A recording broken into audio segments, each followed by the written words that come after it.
Sejam muito bem-vindos aos 5 Minutos com Gabi. Hoje é o segundo episódio e eu tenho a honra de receber uma mulher incrível com mais de 20 anos de experiência aí no mercado, na carreira executiva. Já impactou mais de 700 mil mulheres, é coautora de um livro. E eu quero trazer aqui a Carolina Rocha. Seja muito bem-vinda, Carol. Obrigada, Gabi. E para começar, eu quero ouvir você, eu quero que você conte um pouquinho sobre a sua carreira. Como foi? Como foram construídos esses 20 anos? Legal. Bom, primeiro é um prazer estar aqui. Obrigada pelo convite. Muito feliz de estar no segundo episódio dessa iniciativa que eu acho tão legal, que é discutir sobre pessoas, falar sobre liderança, minha carreira. Bom, eu me formei em administração pública, mas sou uma administradora pública frustrada. Não fui para esse setor, né, da economia. Acabei indo para a iniciativa privada, onde eu iniciei em marketing estratégico, e depois fui migrando para o digital. Trabalhei com varejo por quase 10 anos no Grupo Pão de Açúcar. Depois disso, fui para Google e Microsoft e trabalhei na modernização das estratégias das empresas. Então, inicialmente com publicidade, depois através de uma jornada para a nuvem, né? Que é o que hoje tem acontecido muito com muitas empresas.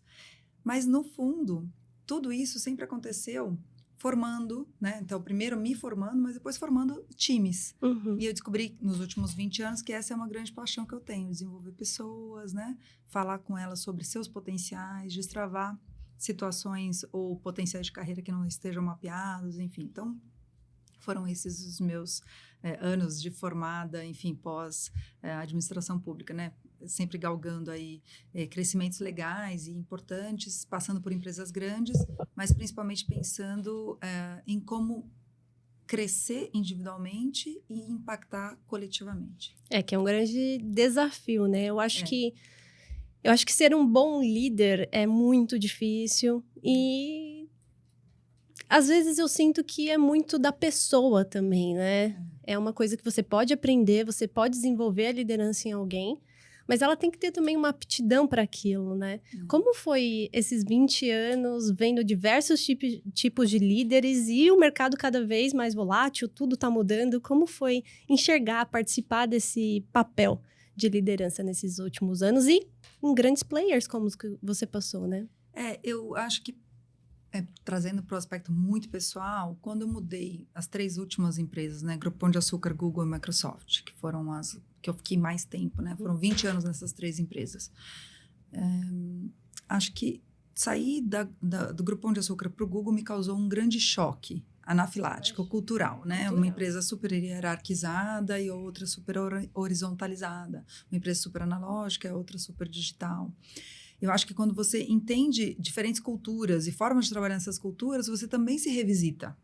Você entende coisas que você não realizava, estilos de liderança que são pedidos. E aí, se você está disposto a aprender e entende que você tem uma capacidade ali de se reinventar, eu acho que você cria uma liderança mais resiliente. E quando você trabalha com muitos negócios de muitos setores, também isso acontece. Então, eu passei por alimentos, passei por telefonia, passei por startup, grande empresa, pequena empresa, global, brasileira, enfim. Nossa, é uma diversidade. É uma diversidade que vai fazendo com que seus músculos, né, se fortaleçam. Então, voltando ao teu ponto, eu acho que estar exposto à diversidade de assuntos, à diversidade de setores, te torna um líder um pouco mais resiliente, porque você entende que não é só a sua maneira, tem muitas maneiras. E não tem melhor ou pior, nem certo e errado, né? Tem o mais adequado para aquele momento, enfim. Então, acho que isso facilita trabalhar com diversidade de pessoas. E eu acho que está muito linkado também com a cultura da empresa, né? A liderança, ela muda junto com a cultura, né? Então, e também país, né? A gente pode falar também um pouco sobre a quantidade de países que você já teve possibilidade de falar, mais pra frente a gente fala um pouquinho sobre isso. Tá bom. Mas essa questão de liderança, eu acho que ela tá muito vinculada a isso, né? Quando a gente tem empresas com culturas diferentes, que requer situações diferentes, aplicações na prática diferentes, às vezes um bom líder numa determinada empresa, ele não é um bom líder numa outra empresa, né? Sim. O que você acha? E além disso, também dentro dos próprios momentos da empresa. Né? Você tem fases da empresa que elas estão numa expansão, fases da empresa em que precisa de um olhar para novas aquisições, né? E aí o líder de uma determinada área vai ter que ter um foco em resultado para determinada estratégia. Não, tem outros em que você precisa fazer cortes. E aí esse líder dentro dessa mesma empresa, com essa mesma cultura, vai ter que atender uma determinada demanda. Às vezes quem está lá não está interessado em tocar, né, essa fase. Então, eu entendo que acho que essa capacidade de ler o cenário, de se adaptar a diferentes setores e entender também que no seu time você vai ter uma diversidade de pessoas que pode contribuir para um determinado momento e não para outro, mas que você ter a leitura dessa diversidade faz com que o time esteja mais robusto, porque você não precisa mudar as pessoas, você precisa compor um time com pessoas diferentes para que todo tipo de demanda surja e aquilo possa ser atendido da maneira mais adequada possível. Isso é genial, isso é genial. Inclusive, um ponto que eu adoro falar, que é assim, pessoas têm experiências diferentes, têm famílias diferentes, tiveram profissões diferentes ao longo da vida. Então, certamente, a gente pode aprender com todas as pessoas que estão na nossa volta. Claro. Então, quando você tem uma diversidade de perfis, você também tem uma diversidade de estratégia, você consegue ir mais além. É bem legal você, como líder, ter essa visão sobre cada pessoa que está ali na sua volta e saber o que a gente pode extrair de melhor de cada um, né? Porque não existe um padrão que a gente vai pôr todo mundo na mesma faixa, não é isso. É sobre ouvir, entender e adaptar aquilo para a realidade da empresa naquele momento, né? Não, totalmente. E acho que as empresas nos últimos 10 anos começaram a discutir mais sobre não só diversidade social e cultural, mas também sobre diversidade cognitiva, né? Então, todos os aspectos que a gente vem enfrentando, especialmente depois da pandemia de Covid, de saúde mental, elas ficaram muito mais na lupa dos negócios, né? E aí entender, poxa, eventuais perfis que podem ser brilhantes, mas necessitam de um acolhimento diferente, de uma abordagem diferente, é muito importante. Sim, exatamente. E aí, Carol, eu queria entender também, por ser mulheres, como foi essa adaptação de uma mulher nessa camada executiva em diversas empresas. Ah, legal. Bom, o varejo ele é um negócio muito masculino, né? Sim. Então, começo falando disso porque as minhas primeiras experiências como trainee da Parmalat, eu trabalhando numa startup, sempre trabalhei assim, em ambientes que eu não me sentia... eu não tinha uma visão ainda do que era ser um grupo minorizado. Tá. Dentro do Google, eu comecei a entender isso, porque em tecnologia, você tem menos mulheres em engenharia, né? Em vendas você até tem mais. Sim. Mas nos times analíticos que envolvem uma formação mais ligada a estatísticas ou coisa do tipo, já é mais difícil encontrar mulheres. Então, do Grupo Pão de Açúcar, tive minha primeira consciência sobre isso, por ser um setor, o setor varejista muito focado em predominantemente masculino. Depois no Google também, porque eu cheguei para montar a área de analíticos do Google e... Quando eu juntei os analistas que estavam espalhados em várias áreas e formei esse time, ele era um time de 10 homens. E aí, a primeira vez que eu tive que fazer uma substituição, eu falei, não, vamos fazer uma vaga afirmativa de mulheres. E eu fiquei mais de 3 meses com essa vaga aberta e não conseguia. É difícil. Não conseguia nem fazer pipeline para fazer as entrevistas. Então, eu me dei conta, foi a primeira vez que eu me dei conta da dificuldade que era, não só a progressão de carreira, mas contratação. Porque normalmente, o que acontece normalmente em tecnologia? Você tem dificuldade de contratar. Depois a pessoa não é promovida.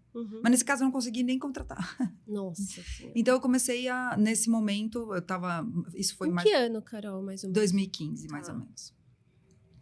E aí eu comecei a me envolver mais com os assuntos de diversidade e inclusão. Então foi nesse momento que eu falei, gente, não, quais são os processos que a gente tem aqui para garantir que venham mais mulheres, né? E aí, com o RH, essas discussões também para atrair mais mulheres. A gente acabou, depois de uns anos, conseguindo aumentar a quantidade de mulheres nessa função. E dentro do comitê de carreira para a função, também discutir como é que a gente fazia essa progressão de carreira. Então, começamos a ter, o Google tem isso, né, até hoje, comitês de mentoria para mulheres, né, para que essas áreas em que as mulheres não têm, né, tanto... Força, né? Não tem nem representatividade. Exato. Como é que a gente progride com a carreira delas, enfim. Então, e aí, dentro da Microsoft, o mesmo perfil, né? Mas mais masculino ainda, porque daí a tecnologia com um negócio mais centrado para a tecnologia Sim. e não para a publicidade. Então, volta a ficar bem masculino também. Eu percebo bastante isso. Também mulher na camada executiva para publicidade também, a gente sabe que não é tanto, né? Não tem uma quantidade muito grande. E agora, recentemente, entrei na área de tecnologia. Então, abri uma startup voltada para inteligência artificial. Então, aí tem menos ainda, né? Então, eu sinto um pouco na pele sobre isso. E é uma questão que mexe muito comigo. Então, eu acho que é difícil aceitar. Eu acho que quando você percebe que você está num grupo de menor representatividade, a gente começa a entender como se portar. O que eu posso fazer com a minha empresa para ela ser um movimento também, para ela poder trazer mulheres, para que a gente possa estar num ambiente que também é masculino. Pra você ter ideia, que eu acho que é legal compartilhar, a gente trabalha muito forte na área de segurança, com publicidade. Então, segurança patrimonial, facilities. Quase todas as reuniões sou eu como mulher.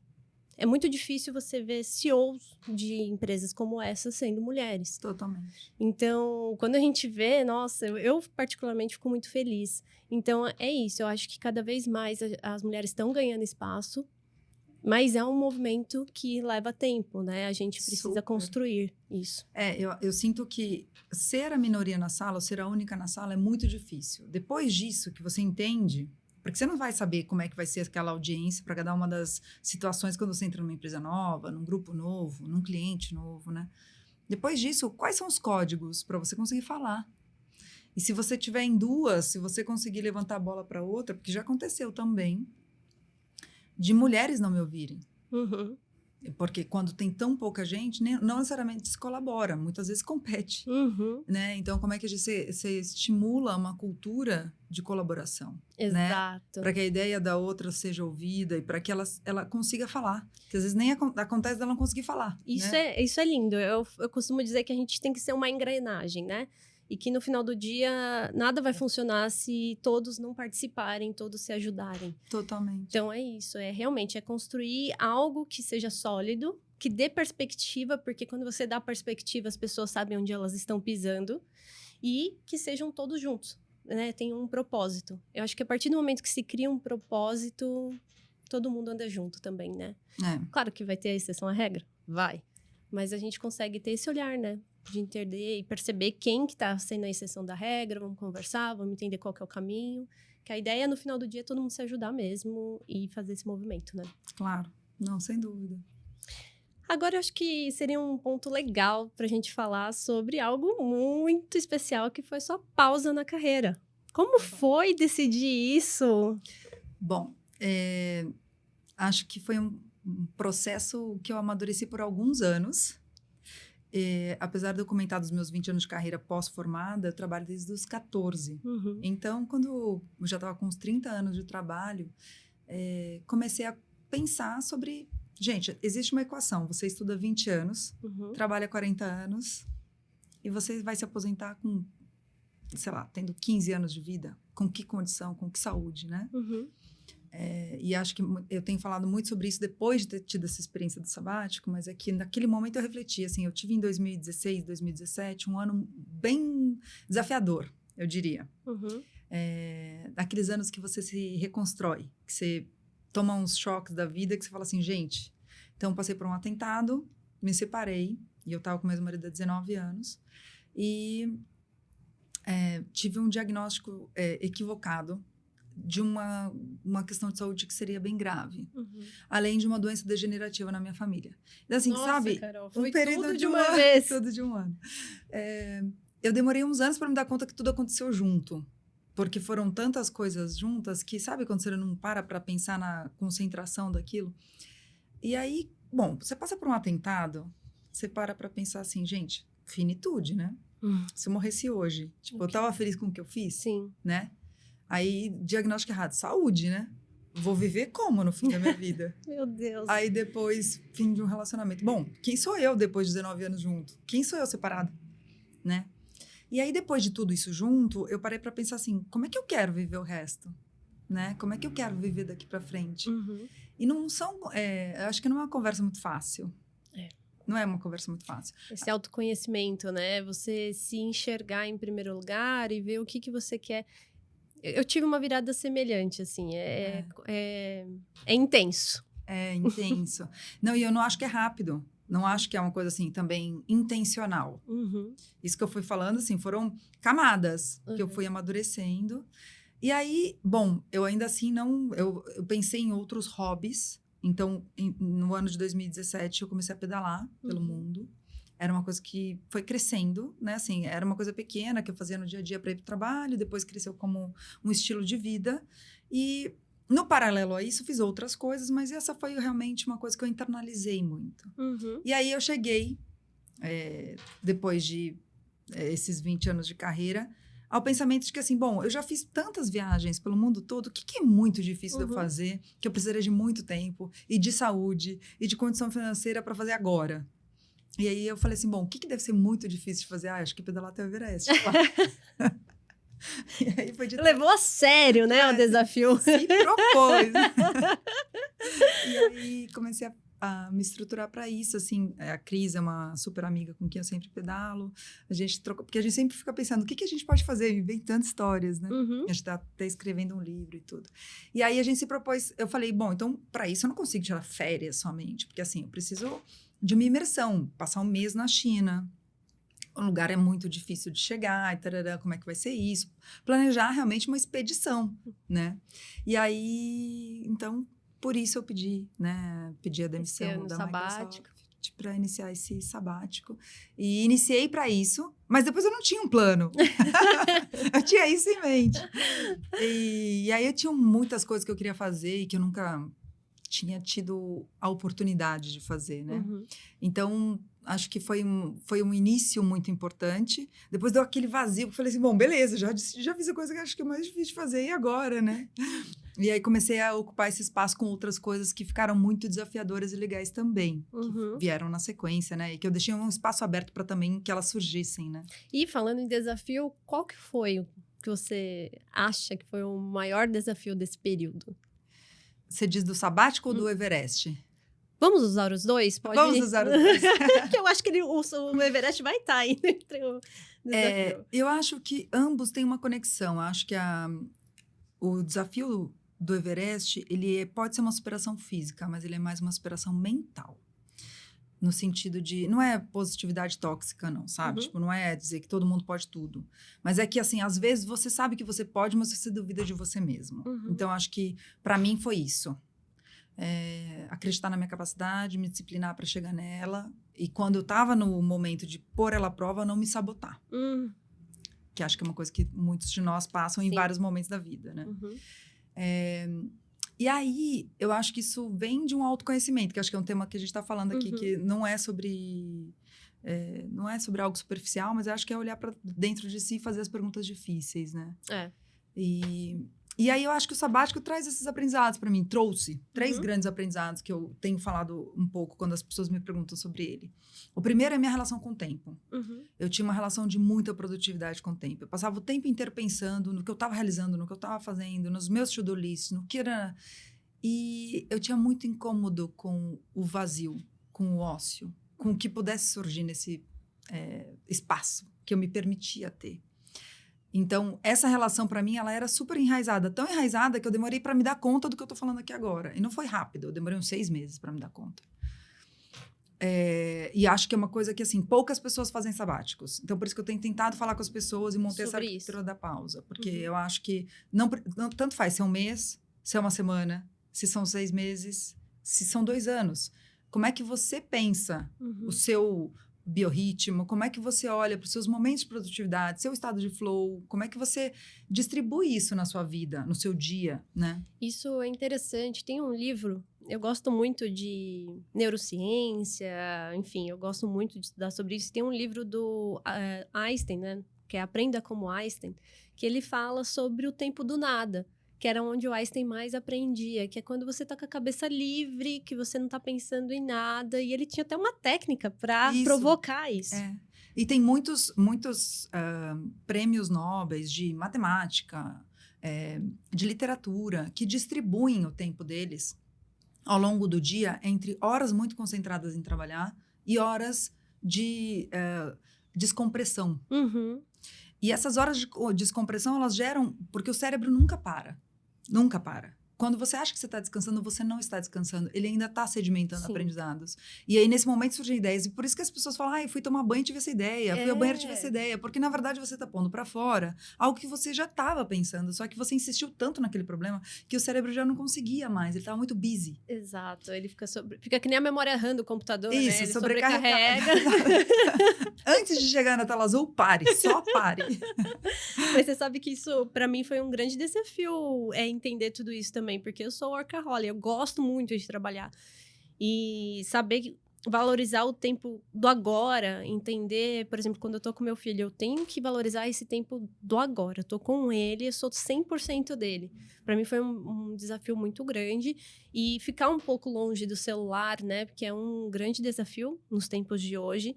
E até o medo que eu tenho da nossa sociedade no futuro.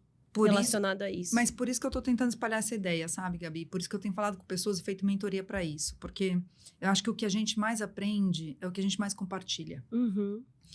E aí, ter tido uma vivência que eu fui escavando individualmente. E se eu puder multiplicar isso para que as pessoas ganhem tempo, no melhor sentido, Uhum. né? Eu levei muito tempo para isso. Uhum. E acho que as pessoas podem, com essa troca, ganhar esse tempo. Então, assim, primeiro, a minha relação com o tempo, acho que foi o primeiro aprendizado. O segundo, voltando para os aprendizados, foi o valor das relações, que é o que você está falando sobre o seu filho. Uhum. Então, assim, estar presente é um presente. Uhum. Estar presente é um presente. Você ter tempo de qualidade com alguém que você queira, né? Seja seu pai, sua mãe, seu filho, seu marido, sua esposa, tanto faz. É algo que a gente não valoriza. Que a gente deixa no automático. E a gente, quando está trabalhando, se sente muitas vezes conflitado. E esse conflito, ele é muito danoso, né? Então, como é que você salva um tempo de qualidade, mesmo que seja uma vez por semana, para alguém que você queira bem, entendeu? Eu acho que isso alimenta muito o bem-estar da pessoa. E aí, eu acho que a última coisa que eu diria é liberar o tempo para ser uma outra pessoa fora do trabalho, né? Sim. Seja o que for. O seu hobby, se é jardinagem, se é arte, se é leitura, seja o que for, sabe? Algo que te traga essa energia, né? Cinéfilos, né? Que gostam de assistir filmes. Exato. Que seja o que for, é importante você valorizar esse tempo. E também valorizar o tempo do nada. Eu acho que a gente poder ter esse tempo para não pensar em nada é extremamente importante. É verdade. Concordo. Aqui em São Paulo, principalmente, a gente não para um segundo, né? É a cabeça muito, muito, muito ativa o tempo inteiro. Eu acho que o São Paulo, pela essa rotina maluca que todos têm, muitos não se percebem, não percebem o quão mal isso faz para o seu dia a dia, né? Então, a partir do momento que a gente tem esse autoconhecimento, a gente consegue decidir o que é melhor pra gente e aí sim dar sequência na vida, né? É verdade. E se reabastecer, né? Porque para você estar íntegro no trabalho, íntegro para a família, você tem que conseguir descansar. E às vezes o fato de estar numa cidade que estimula tanto seu sensorial é a luz, é a comunicação, é o barulho. A cidade que não para, tudo aberto, né? 24 horas por dia. Como é que você dá uma pausada, né? Exatamente. A acessibilidade, né? Como é tudo muito fácil, você tá à mão de um delivery o tempo inteiro. Será que vale a pena eu gastar um tempo para fazer uma comida? Então, é esse tipo de questionamento que você tem que se fazer. Às vezes, o momento da comida, de você preparar um jantar, é o momento da sua pausa. Não, e sabe o que é mais legal? Você me deu um insight agora que eu esqueci de comentar. Quando você tira um sabático, você muitas vezes quer só um tempo para fazer algumas coisas pessoais. E às vezes você vai escrever um livro, ou você vai ter tempo para cozinhar. Só que tem gente que de escrever um livro durante o sabático vira escritor. Tem gente que de fazer uma comida e ter tempo para cozinhar todos os dias, decide montar um restaurante. Então, esse tempo livre, mínimo, não idealizado, tá? Porque eu não acho que a gente tem que idealizar as coisas. Não é possível para todo mundo. Tem gente que vai trabalhar a vida inteira sem tirar um sabático. Tem gente que trabalha e não tira férias. Então, não é sobre isso. É sobre, dentro do seu dia a dia, internalizar coisas que possam abrir novos espaços mentais, sabe? Sim, sim, total. Eu acho isso super justo. E até quero provocar vocês de tentar fazerem isso. Vamos lançar esse desafio para você refletir um pouquinho agora sobre você, sobre o seu dia a dia e ver como que pode aplicar isso na prática. né, Carol? Muito legal. Muito bom. Carol, agora falando de propósito, diversidade, inclusão, a gente já falou um pouquinho sobre isso, mas como que você entrou nessa pauta? Tá.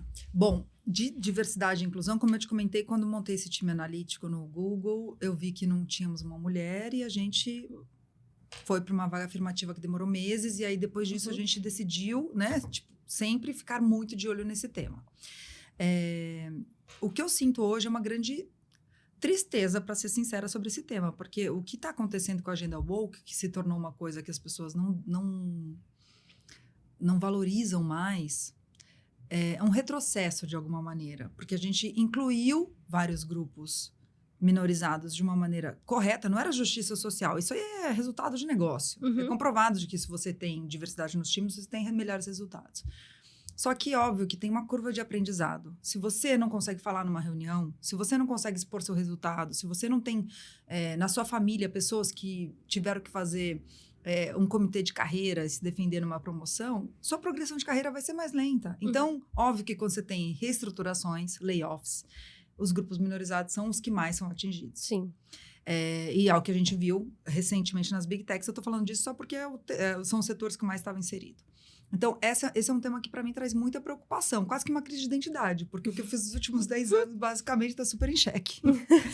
Mas eu continuo acreditando nisso. Eu acho que é a forma da gente ter negócios representativos, né? Não é à toa que o YouTube se desenvolveu com engenheiros que não eram só destros, eram canhotos, porque, tipo, ver a tela e mexer no celular com a mão esquerda é diferente da usabilidade da mão direita. Não é à toa que engenheiros negros tiveram que ser contratados porque o algoritmo de reconhecimento facial não era suficiente quando você não tinha negros no time e as associações das imagens não eram boas. Então, se você não tiver diversidade cognitiva, diversidade, né, social, diversidade de todo tipo de representação, os negócios não vão ser representativos e eles não vão ser suficientes, não vão ser bons, né? Então, acho que essa é uma pauta super atual. Por mais que ela esteja num retrocesso, eu acredito que ela voltará.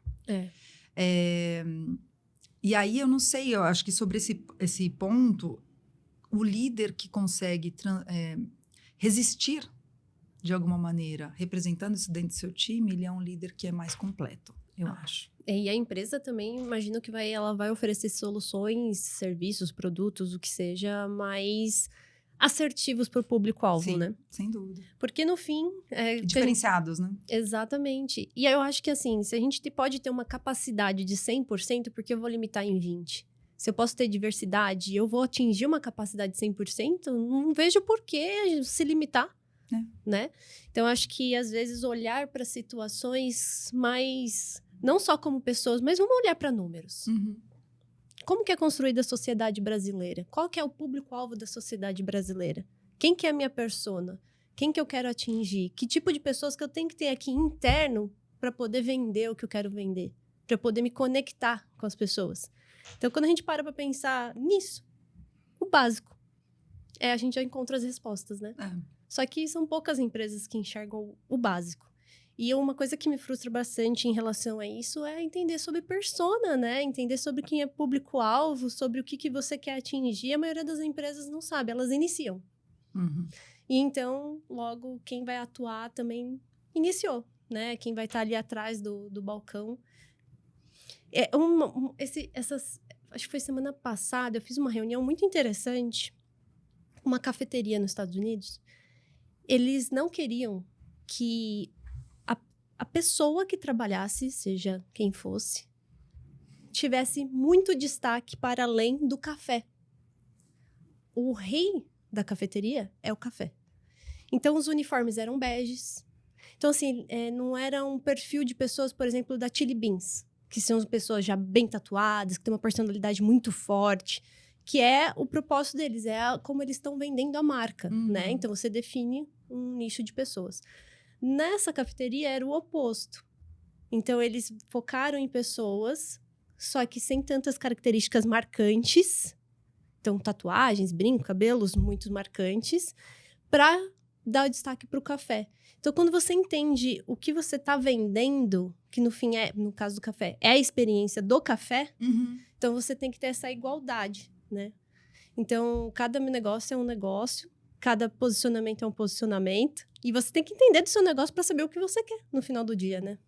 E é como se você pudesse comparar uma xícara com uma pessoa, né? Quer dizer, a xícara está num contexto, e a pessoa faz parte dele, né? Não tem competição aí, né? Não são coisas substituíveis. Não, exato. E isso é uma dor que eu sinto muito forte em quase todas as empresas que a gente conversa. Acho que as pessoas nunca param para pensar nisso, não é só pessoas, é entender esse perfil, é entender muito mais profundamente, né?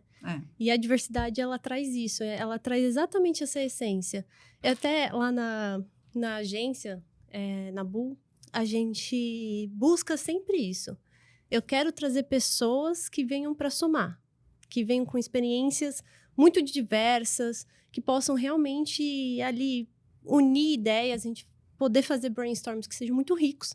E que no final do dia a gente vai ter essa diversidade de pessoas com conhecimentos muito distintos. A ideia é essa mesmo, eu quero conhecimentos distintos para provocar, para ser provocativo. Claro, né? Claro. A capacidade que o outro tem de te falar algo que você nunca pensou, né? Porque você não viveu aquilo. Exato. Você não vem dessa mesma origem. Exatamente. E agora, Carol, eu quero falar um pouco sobre as suas palestras, porque do Everest surgiu muitas coisas, né? É verdade, é verdade. Depois que eu fui para o Everest foi uma coisa tão inusitada, porque no fim foram 709 quilômetros e só eu e a Cris encontramos 8 outros ciclistas. 8. Então, foi um desafio muito grande, né? E aí, como é normal uma pessoa que tenha... Puxa, eu escalei os 8 cumes do mundo e o Everest está entre eles, etc. Isso é uma conversa que acontece. Eu tenho um amigo que escalou o Everest. Claro, não é um desafio trivial. Mas eu quero dizer assim, tipo, ele tá mais dentro do repertório dos alpinistas. Sim. Mas não dos ciclistas, né? Então, quando a gente pedalou até o acampamento base, todo mundo falou, mas como foi? Não, mas conta. E aí pediram para começar a contar sobre isso. E depois começaram a falar, pô, mas e seus aprendizados das outras viagens, né? Então, eu comecei a falar sobre as habilidades extraordinárias, que são as características que a gente fortalece ou refina através de um hobby, de uma paixão, né? Então, se você for uma pessoa que atua em teatro, você possivelmente vai ter uma ótima oratória. Se você trabalha joga num time de futebol, num time de basquete, né? O coletivo para você, ele é muito natural, atuar em coletividade, né? Se você faz fotografia, seu olhar tem um outro refinamento. Então, enfim, cada uma das coisas vão trazer características. E o ciclismo, ele trouxe para mim, acho que 4 habilidades principais, que eu diria. Leveza, e a leveza ela é trazida através de planejamento, que é uma coisa que não parece nada leveza, né? Leveza, você pensa uma coisa, ai, nossa, mas se você não planejar direito, você não vai estar leve quando um imprevisto acontece, né? Então, planejamento envolve clima, relevo, roupa, comida, envolve muitas coisas. Nossa, muitas frentes. E aí, depois disso, se tudo está bem planejado, você consegue estar leve durante a jornada, né? E aí, acho que o planejamento e a leveza, eles também são frutos do minimalismo. Então, assim, se você conseguir carregar o mínimo possível, você consegue também estar leve. Então, esse planejamento envolve minimalismo para chegar na leveza. Acho que essa é uma característica. A outra é a multiculturalidade. Eu acho que quando você decide viajar pelo mundo, você se encontra com culturas que estão muito distintas da sua. Sim. As pessoas se comportam de uma maneira diferente no mundo, e isso é legal. Mas é muito difícil a gente tirar o filtro. É muito difícil a gente parar de julgar.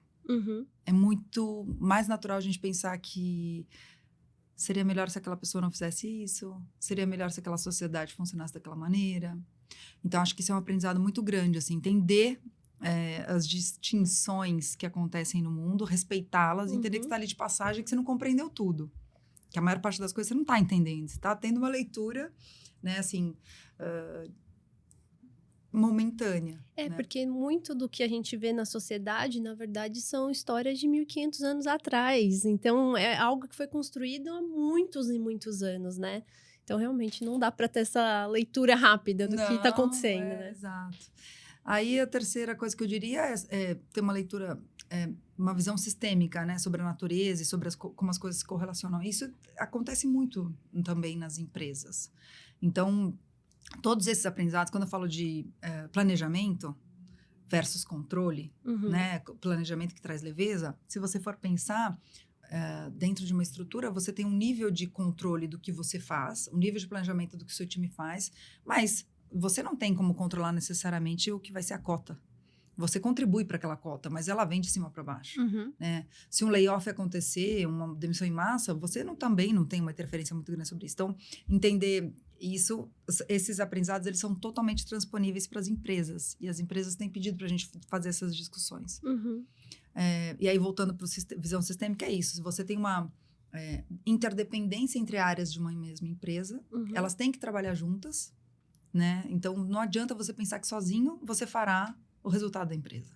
Né? Como é que as áreas elas se correlacionam para chegar no resultado? Que é uma briga muito grande, normalmente, entre comercial e marketing, né? Exato. Exatamente. Ou engenharia e vendas. E a última coisa, que é solução de problemas complexos, que eu parto ali de uma gestão de crises, porque o que mais acontece quando você vai fazer uma viagem pelo mundo de bicicleta é acontecer imprevistos, e que viram crise. E que função, e que área, e que empresa não enfrenta crises, né? Então, como é que você estabelece esse paralelo para formar essa resiliência no time, para que das pequenas crises isso seja um treino para grandes problemas, né? Para que você tenha o equilíbrio emocional para quando um grande problema surgir, você está preparado para ele. Eu costumo brincar que a gente tem que saber quais guerras queremos lutar, né? Nem todas as guerras valem a pena, e eu acho que a maturidade profissional nos traz essa visão. É verdade. E tomar decisões de forma mais assertiva, né? Então, esses são os temas das palestras que você dá a partir do momento que você se encontrou nessa nova profissão, né? Vamos dizer assim, que você agora está abordando esses temas em diversas empresas. Conta um pouquinho mais sobre as suas palestras, como que elas são. Legal. Então, essa de habilidades extraordinárias, ela pode ser um workshop, pode ser realmente uma palestra. Eu conto como foi a minha expedição até o Everest. E eu convido as pessoas a pensarem nos seus Everestes, né? Então, legal. Se você tem uma vontade de mudar algo na sua vida, ou de realizar algum sonho, alguma coisa, né? O que você precisa fazer para se estruturar para isso? E aí, depois disso, começaram a me pedir para falar sobre a minha pausa, né? Então, assim, sobre o processo pós-Everest. Então, nesse momento, eu decidi começar a fazer mentoria sobre a arquitetura da pausa. Eu lancei isso, a arquitetura da pausa, que é um processo para pensar em micropausas, pausas cíclicas ou macropausas. Nem todo mundo consegue tirar um sabático, mas como você se oxigena ao longo do seu dia, né? Como você se oxigena ao longo do seu trimestre, né? Que você pode pensar em hábitos? E aí eu me dei conta no meu sabático que eu era uma pessoa muito cansada. Eu sou uma pessoa cansada. Como é que você pode falar uma coisa dessa se você pedalou até o Everest? As pessoas ficam horrorizadas quando eu falo isso, mas eu sou. E eu fui pesquisar sobre isso, porque assim, poxa, eu tô no sabático, eu não tenho um grande motivo para estar estressada. Mas eu acho que quando você se dá conta de que os cansaços, eles podem ser muitos. Fui pesquisar. E aí tem até uma médica americana que fala sobre isso, sobre os 7 tipos de cansaço. Eu me dei conta de que, na verdade, meu cansaço, ele não era mental. Ele não era biológico somente. Ele também era sensorial. Então, eu tinha, assim, um cansaço de estímulos. Então, eu fui aumentando meu autoconhecimento sobre isso. E aí, eu tenho convidado as pessoas na mentoria a analisarem, poxa, quais são seus hábitos? Então, eu parto de um diagnóstico de hábitos, crenças limitantes. Depois que você mapeia isso, vamos entender, então, agora, desses estressores, né? Quais são os descansos que você precisa? E aí, o que você quer de plano, né? Para você, assim, o que você deseja? Legal, porque às vezes, não necessariamente você precisa, de fato, dormir. Mas às vezes você precisa de um estímulo sensorial mesmo. Você precisa ir pintar. Por exemplo. Cantar. Por exemplo, exato. Então, no meu caso, eu acordo cansada. Eu vejo que a minha noite não é a mesma. Assim, tipo, e já fui fazer no Instituto do Sono, tudo que precisa ser feito, higiene do sono, se afastar de telas, tudo eu faço. Ainda assim, eu percebo que meu relógio biológico, ele tem algumas características, eu consegui ouvi-las. E aí, nas mentorias, eu tento provocar as pessoas para essa reflexão. Que às vezes é uma questão biológica, mas ela é tão intrincada que você pode diminuir um ou outro estressor para aumentar a sua performance.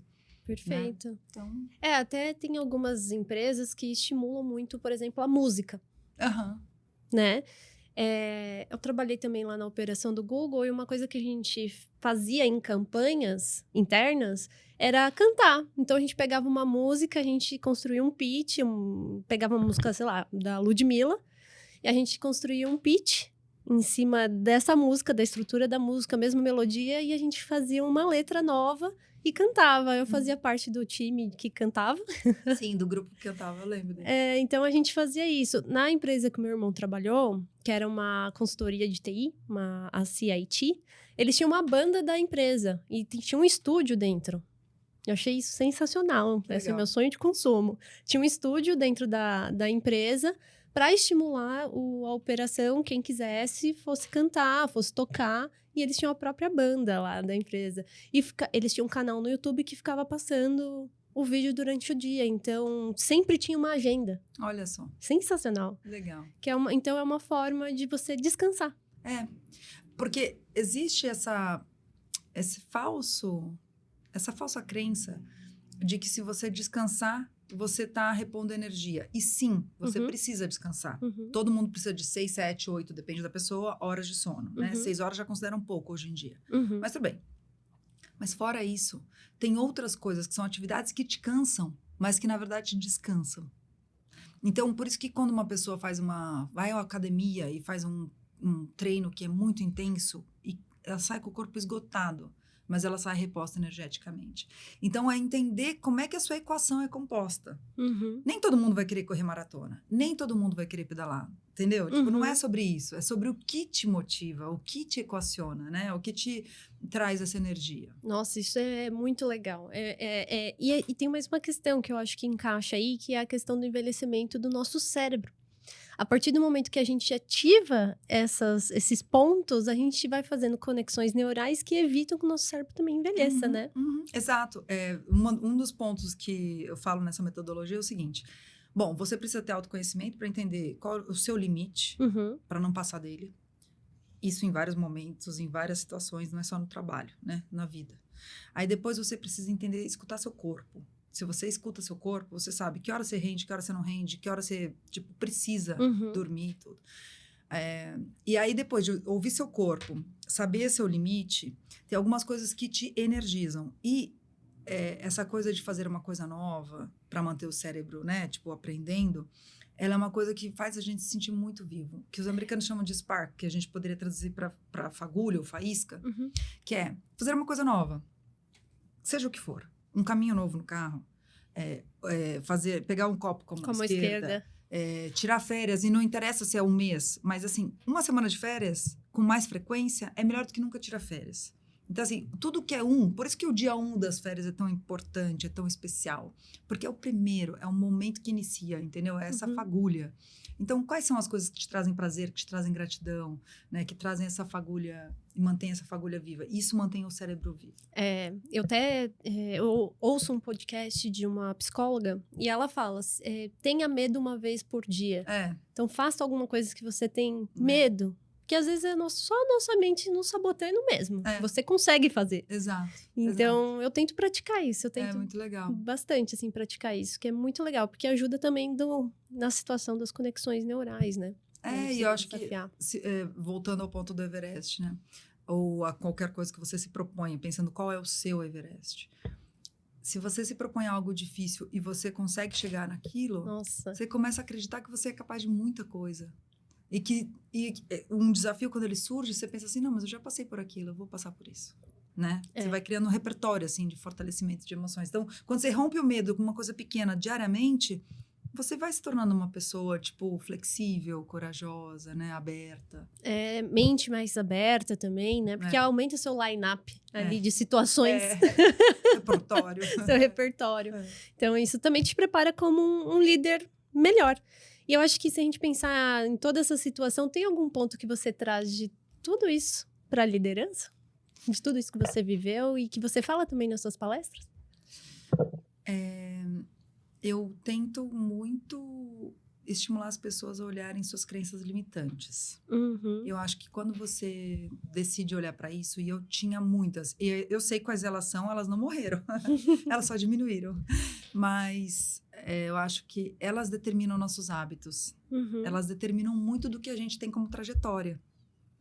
Porque elas são inconscientes, muitas vezes. Uhum. Então, quando você traz elas para a consciência, você começa a ter um pouquinho mais de justiça na batalha, entendeu? Uhum. Então, eu diria que, como desenvolvimento humano, se a gente olha para as nossas crenças limitantes, a gente tem mais poder, a gente tem mais potencial para realizar. É como se a gente enxergasse de fora, né? O que eu tô fazendo. Aí você reflete um segundo, pera, eu fiz isso. E eu não preciso fazer isso. O né? que me motivou, né? O que me motivou? O que foi o gatilho para isso, né? É bem interessante. Então, isso para um líder, você entender isso, a partir do que você viveu no Everest, você conseguiu entender essas crenças limitantes e é um diferencial enorme para um líder. Na verdade, as minhas crenças limitantes eu entendi antes de ir para o Everest. Uhum. Eu chegar ao ponto de pedir demissão e ir para um sabático foi quando eu já tinha identificado quais elas eram. Porque, para mim, as minhas crenças limitantes, elucidando com essa situação agora, eu acreditava que eu não podia falhar, eu acreditava que eu tinha que trabalhar muito, muito, muito, muito, muito, Uhum. e eu acreditava que eu tinha que ser um porto seguro para tudo. E pedir demissão no ápice da sua carreira é negar tudo isso, Uhum. né? E pedir demissão, porque um sabático ele é uma passagem de ida sem volta. Você não sabe como ele vai terminar, depois. Uhum. né?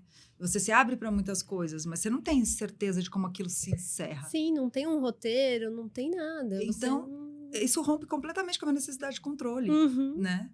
Então, acho que foi esse. Então, ter entendido minhas crenças limitantes me libertou. Eu não consegui vencê-las, mas eu consegui bloqueá-las. Excelente. E, Carol, você tá com uma palestra nova também, né?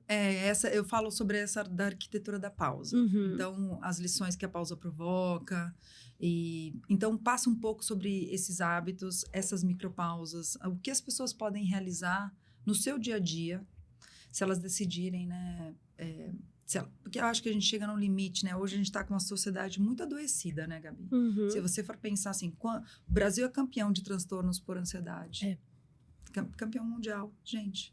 Assim, a gente tem... Esse é um tema que eu tô... Sabia que o estúdio aqui da agência, ele nasceu por causa disso. Eu tenho um pavor do que vai acontecer com a sociedade. Porque virou um TikToker infinito, né? Todo mundo ali, enrolagem, mas o que a nossa sociedade de fato está aprendendo? Eu tô com muito medo do que vai acontecer, né? As pessoas cada vez mais vão fazer menos conexões neurais, cada vez mais vão aprender menos. E o que a gente pode, como pessoas, contribuir na sociedade? Então, o Gandhi fala, né? Seja a mudança que você quer ver no mundo. Então, o estúdio nasceu para isso, para a gente estimular que os nossos clientes criem conteúdos que são educacionais, que eles podem, cada um com a sua rede, trazer educação. Porque, por mais que tenha aquela rolagem ali infinita, no meio vai estar o seu vídeo educando, ensinando alguma coisa. Então, eu acho que isso pode gerar algum impacto na sociedade. Eu sei que é minúsculo, mas eu tô tentando fazer a minha parte. Porque, realmente, eu acho que... Eu tenho uma preocupação enorme do que vai acontecer. E até os mais velhos, né? Quando a gente olha para a sociedade mais velha, eles também estão muito, muito, muito no celular. Então, isso me preocupa bastante. E você falou uma frase que... no final do dia, você é aquilo que você vê, né? O que você aprende é o que você vai passar para frente. Então, se eu tô aprendendo sobre violência o tempo inteiro, vendo sobre matérias tristes, o que eu vou passar para as pessoas? Não, e esse é um dos cansaços. Porque daí o que eu comento é o seguinte, se você, na palestra eu falo um pouco sobre esses indicadores chocantes, né? O Brasil ser campeão mundial, você vê a quantidade de pessoas dentro do mundo corporativo, líderes e liderados. Recentemente, The School of Life com a Robert Half fizeram um levantamento, mais da metade dos executivos estão tomando remédios para a saúde mental. Então, a gente está formando corporações adoecidas, a gente está num nível de cansaço extremo, isso não é sustentável, né? Então, para mim, é muito importante circular essa ideia de autoconhecimento prático, né? Como pessoa executiva. E eu me motivei, assim, o Everest, ele era um sonho, mas eu assim, para mim, a gota d'água para pedir demissão foi um processo de burnout. Só que o burnout, o que ele é? Ele é um esgotamento profundo da capacidade da pessoa, né? Uhum. E você não vê que ele está acontecendo, né? Então, para mim foi muito importante passar por isso para entender que aquele era meu limite. Uhum. E eu tive alternativas, né? Eu tinha condições de pedir demissão. Não é todo mundo que tem condições. Uhum. Então, como você convive com essa não demissão para ter um dia a dia um pouco mais equilibrado? Então, eu quero mostrar para as pessoas essa Que minha há a investigação. possibilidade. Né? Para mim, isso foi um laboratório. Para mim, o Everest ele foi um kick-off de um laboratório. Por que a gente vive tão cansado? Qual a nossa relação com o tempo? Né? Para que tanta pressa? Uhum. Né? E aí, como é que a gente pode ter alternativas mais saudáveis para uma vida Mais bacana, leve, né? Bacana de viver. Acho que uma vida com propósito, né? É. Você saber de onde você... às vezes eu me questiono isso. Você levanta todos os dias, você vai trabalhar, você volta, janta e dorme. Levanta todos os dias. E às vezes eu me questiono o propósito. Qual que é o propósito disso? O que é o meu propósito? Eu, Gabriela, trabalhei muito isso em mim. Entender esse propósito. Eu sei que eu tenho um papel. E o meu papel é levar a educação, de alguma maneira. Eu uso a própria agência como recurso. Então, tanto para os nossos clientes a gente leva educação, como para o nosso time interno.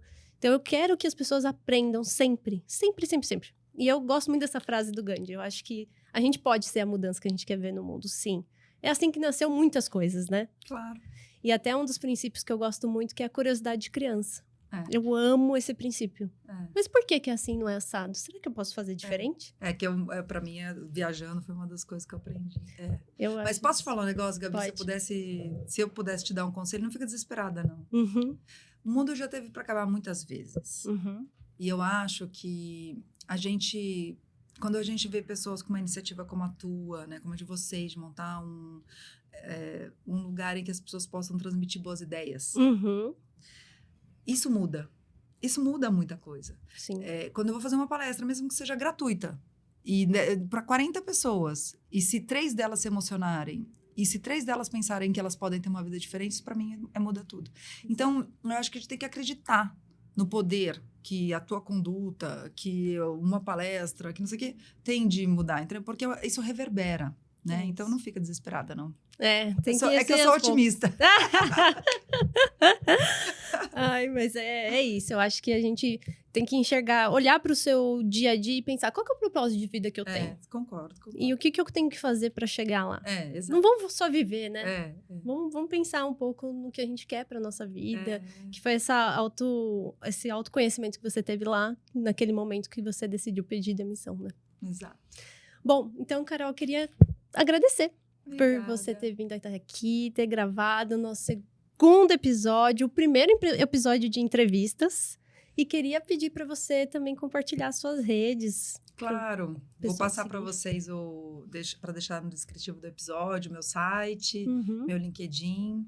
E agradecer a todos. E, foi um prazer enorme estar aqui. Obrigada pelo convite. Obrigada eu. Estou muito feliz. Muito feliz mesmo. Também. Muito obrigada. Parabéns pela iniciativa. Obrigada. Obrigada. Vamos fazendo que nem o Gandhi fala, né? É isso aí. Então é isso. Muito obrigada, Carol. Muito obrigada a todos que estão aqui. Muito obrigada por terem assistido. Compartilhem esse vídeo com quem precisa ter esse autoconhecimento, precisa ter um momento de pausa. Compartilhem. Porque no fim, a gente sempre tá falando sobre pessoas, tá bom? Obrigada, gente. Um bom dia para vocês e até já.